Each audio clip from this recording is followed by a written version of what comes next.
Chris Avena with American Outdoor News. Today we're here with Ryan Klesko, and future Hall of Famer from the Atlanta Braves. Ryan, thanks so much for coming on. Thanks for having me. This is great. You are like the consummate outdoorsman. You grew up outdoors, you surf, you hunt, what don't you do? Yeah, I don't have time for a whole lot of hobbies. I've never been a really good golfer because I've always I've never had time to do it besides the the fishing and the surfing and the spear fishing. And I grew up around the water. I grew up in California, which was crazy because they called me the California redneck for a while. I was like, how does a guy from California grow up in the outdoors? And I guess my whole family did it. I grew up going to the dove fields and quail hunting and right outside of Bakersfield, California. My dad and a lot of my friends around there, we did a lot of bird hunting early on in the days, pheasant hunting, quail hunting, dove hunting. Grew up doing a lot of bird hunting. Really didn't get into the big game stuff until kind of later. Probably once I was drafted by the Braves when I was 18, and then started traveling a little bit. So started having some access to some deer hunting and stuff as I got a little bit older. Did that conflict with baseball at all? How did that meld together? Well, it was crazy. The season's so long, and we always found a way. There was always guys on the team that liked to hunt and fish and to do outdoor activities. So as soon as the schedule came out, I remember in the minor leagues we used to a few of us used to travel with all our fishing gear because we'd always there'd be ponds and stuff every time on the road. So there was a group of us that always loved to be in the outdoors. I'm in the minor leagues and the major leagues. When I was over in San Diego, we used to have off days in Colorado, so we'd go fly fishing. We actually had an elk tag one year. It was over the counter, so me and Chipper Jones and Charlie O'Brien went out. We both had mule deer and elk tags in Colorado, and so whenever we would get our scout, when they released the MLB schedule of the season, we'd get it out and find out when we had off days. So I mean, there's been plenty of times where I've gone up and went albacore fishing or yellowtail fishing in California, or these road trips, dove hunting in Arizona while we're playing the Diamondbacks. Get up in the morning, do a dove hunt, come back, take a nap at the hotel, and then be at the ballpark by 3:00. So we always, you didn't have a lot of time off, but it was kind of just a way to get out in the outdoors, always kind of relax my mind because it's such a crazy, hectic world. And, it's pretty stressful when you're out there every day trying to perform. But that was a way for me to get away, help me relax. And I guess it just become the normal. Kind of zone in for the game, just out there ripping some lips or shooting some doves or anything. Now, did you have any clauses in your contract? Because I know, there's some teams that don't like you to do dangerous activities and things of that nature. Hunting with a bow, hunting with a rifle. Were there any restrictions, or was there anything in your contract? No, there wasn't anything in there. I did have they did find out that I surfed a lot, and I had to put in my contract in San Diego that I was allowed to surf during the season. There was a couple of guys on the team that we went and had that put in our contract, and that's just, you can add stuff. There's other things that you can add. You can actually you can insure yourself too. So if the team doesn't, if you get hurt, you can get hurt doing anything. So you can insure yourself by yourself too. So I used to do some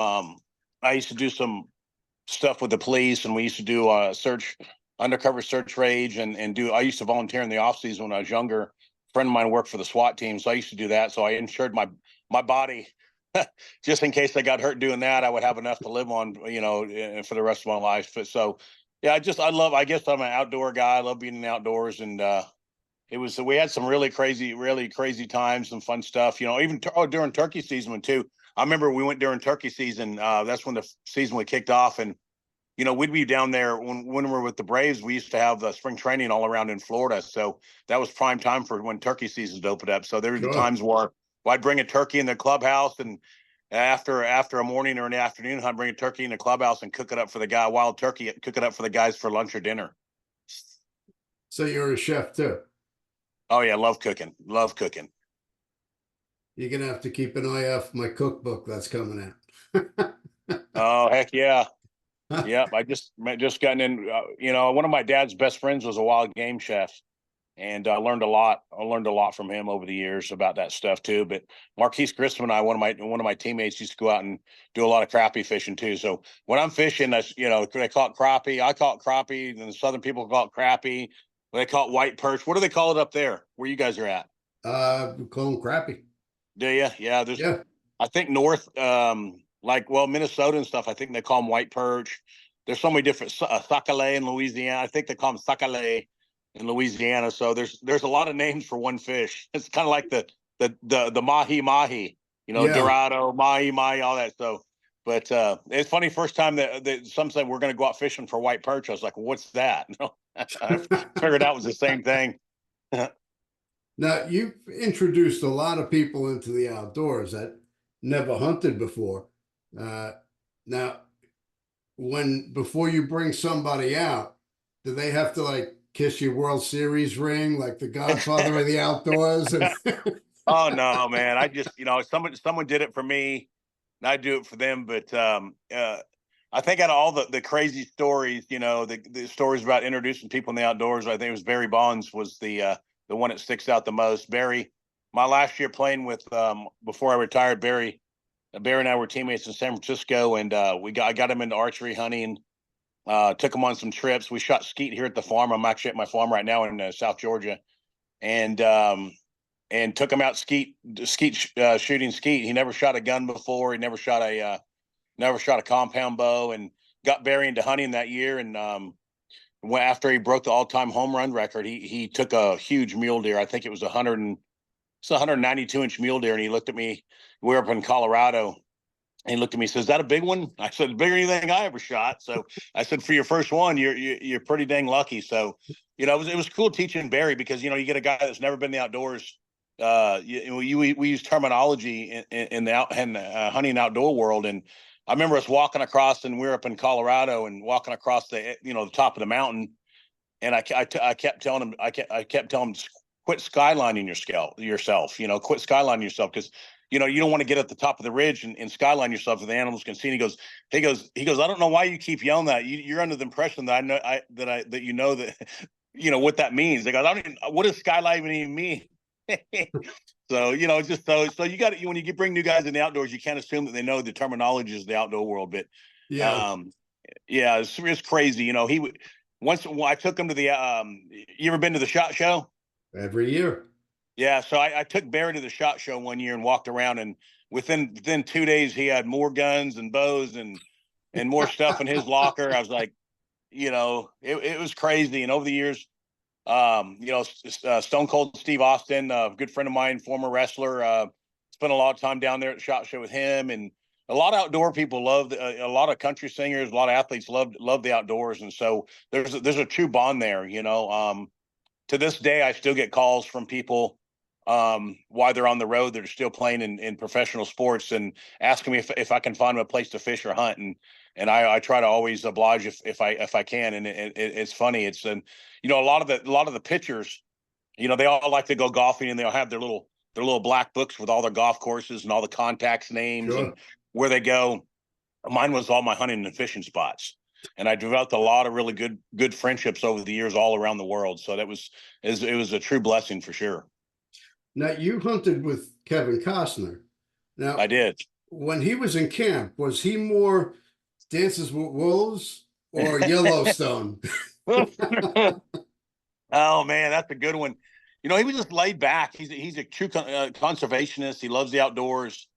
Loves the quail hunt. He got up and spoke and flew all the way out there. And a friend of mine, Chris Breed, brought him in from Los Angeles and stuff. And just a great day spending some time with him. I didn't want to talk about all the stuff. He's probably trying to get out of the outdoors to try to not talk about movies and all this stuff. So we just stayed in the outdoors and talked about hunting and fishing and actually one of his potential movies that one more, because he's done so many great baseball movies, Yeah. so many great baseball movies. And I asked him if he had one more left in him, and he said he wrote it, and he's waiting to produce it and to get to knock it out. So I'm kind of hoping that I get a call on that one to help him on that, because we talked about the movie, the potential, his last baseball movie for several hours. So hopefully he'll hire me to come on and do some stuff to make sure it's realistic when it comes to the baseball movie. Including the locker room. I hear the locker room is more like daycare. Oh yeah, I found this out years later. We had a group of guys: Scott Linebrink, Jake Peavy, a bunch of guys that love the outdoors. And we had our mounts. We all had our like fishing mounts, and some of us had our deer head mounts and stuff. And I'm coming back. I remember coming back one time, and my deer head had like a chip in it. And I was like, man, what happened? It must have fell off. Well, come to find out, in San Diego, every time we left town, they would take all our stuff down and hide it, because when they would bring people in, they didn't want to see a bunch of animal heads and fish, fish mounts in there. So they took it down. It's in California, so you know where I'm coming Yep. with this. They would take it all down, and then when we came back in town, they would put it back up. But I guess they didn't put my deer head back up all the way, and it dropped off my locker and cracked. And they tried to do the best thing they could to fix it, but I noticed it. So I found out that years and years down the road that they would take all our stuff down. So you actually had like a man cave in the locker room. Well, Yeah, we had a taxidermy. few of us.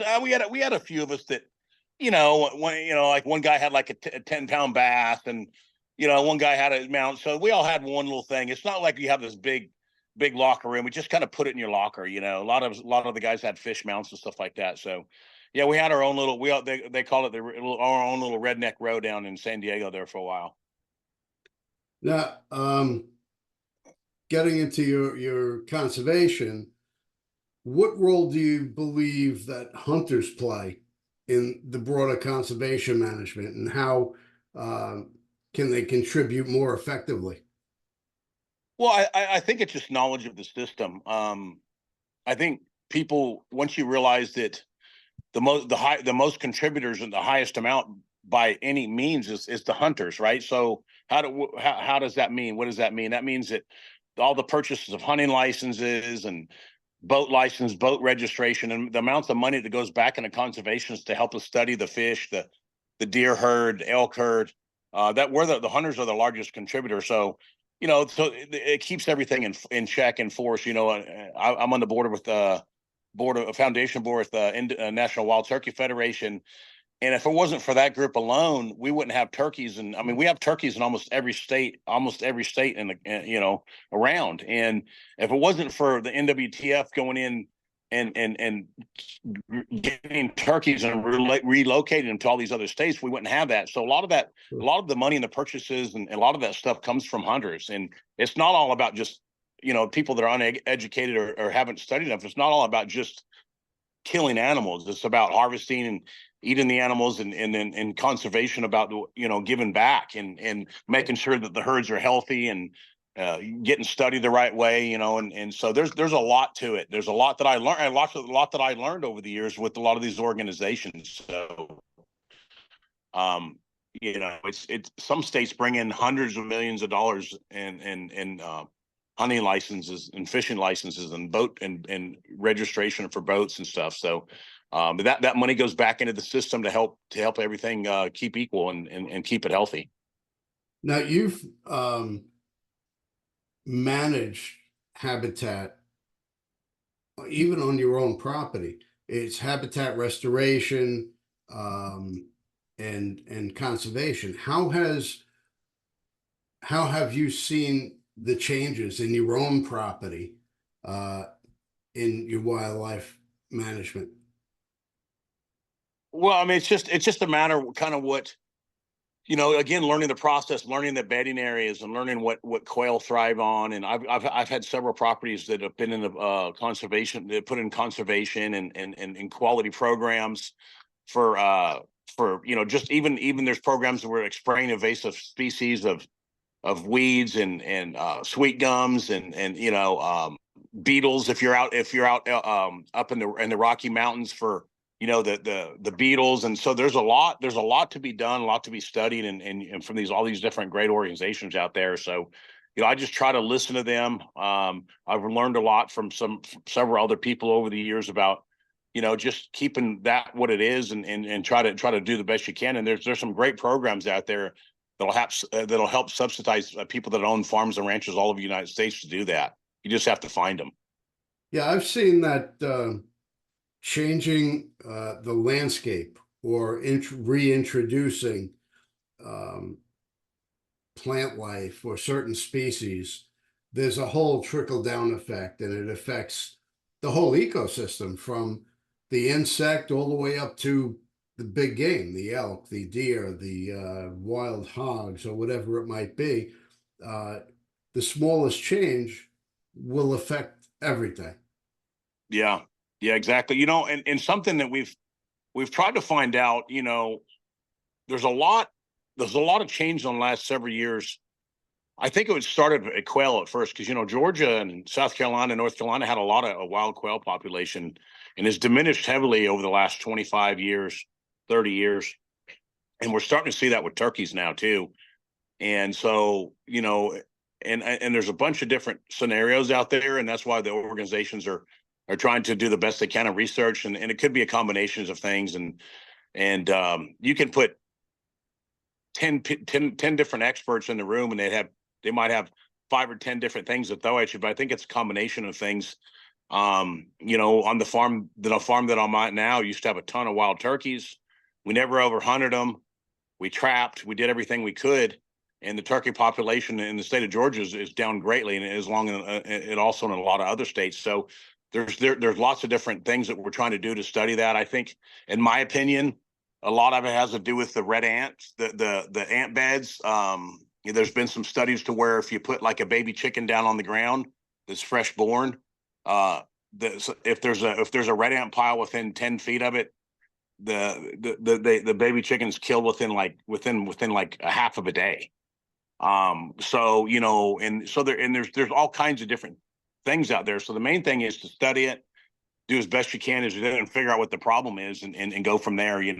Lack of trapping back in the years and years ago, they used to trap a lot. So obviously, that's a big thing with the quail eggs and the turkey eggs for lack of trapping. So there's also there's a new thing out. I'm sure you've heard of this about the possibility of the chicken manure coming in that's having that people use to spread on their farms as fertilizer that's got some type of disease in it that kills the turkeys. So we really don't know. There's several different theories out there, and I'm sure a little bit has to do with plays in all of them. So the main thing is to go out there and continue to support the effort, and try to make sure that stays strong. Well, we definitely got to do our part. Um, every license we buy, every round of ammo, every gun, every bow, um, money goes into the Pittman Robinson Act, and goes to what we love to do. That's right. Yep. Yep. We can do everything. I mean, there's a lot of good groups out there, and I try to support all of them. And it's just there's even in there's stream restoration too, with all the population growing, and the water sources. There's a lot to do with a lot of this stuff too. And so I know the mule deer population is starting to decrease out west, northwest, and there's a lot of stuff to be doing that. Obviously, with the predators there, the mountain lions. There's a lot of states that used to allow to go after the mountain lions. Now some of the states are protecting them. They're adding wolves. They've added wolves to certain states, and the wolves they're just devastating to the elk and mule deer population too. So there's a number of things out there but again, all this research wouldn't happen if it wasn't for the outdoorsmen, purchasing the licenses, and some of them donate back to certain charities and stuff. So it's an ongoing. It's going to be an ongoing effort, I think, forever, to try to just realize, that we try to keep everything healthy as we can, and if something's going wrong, then we step in, just like the turkey population, step in and relocate some animals to an area, and then do some more studying. Well, I couldn't agree with you more. We got to stay active. I'm on the board of the Northeast chapter Dallas Safari Club, so we try and do our part as well. I appreciate you taking the time to talk to us today. Now, Yes, sir. Anytime. at the end of the day, I mean, everything you've been involved with, how would you like to be remembered? Not that it's going to end tomorrow, but how would you like to be remembered? You know, I guess just somebody that cared about the environment and cared about the, not just a hunter, not just a guy that goes out and just hunts to take, you know, to kill or to, you know, just to hunt. I enjoy. I think it's a great way to introduce your family, and I think it's a good way to get away. It kept me out of trouble over the years. It's a good way to spend time with your family. It's a great way to eat organic meat. It's a great way to provide for your family. It's just, I guess when it comes down to it, it's a kind of give and take process. And I just don't want to be I didn't want to be one of those guys that was always about the take part. I think the give take is more important. The give part is more important than the take part. I agree. I agree. All right. I appreciate you for taking the time, and we look forward to speaking to you again soon.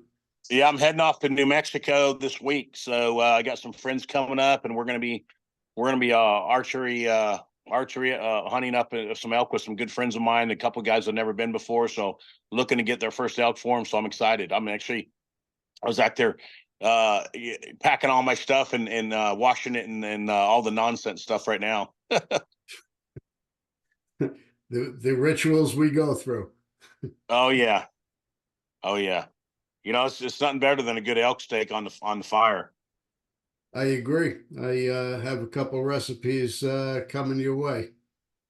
All right, well, send them to me, and we should have plenty soon, my friend.